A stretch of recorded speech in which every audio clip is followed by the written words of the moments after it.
Okay, so that didn't go as planned. Okay, so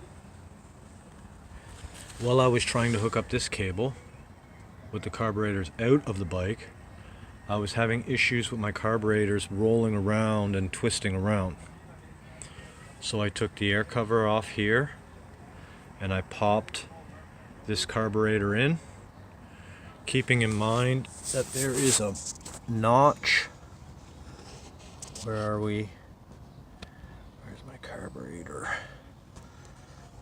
See that notch right there?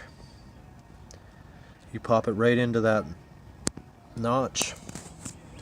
And I did the same with the back carburetor. There's a notch on the front underneath, facing this way, you can see it. But I had to remove this cable. And I pulled my battery box back off. So I had to run this hose. So now I've got to hook this back up. This is my choke. Then I got to hook up the fuel line underneath.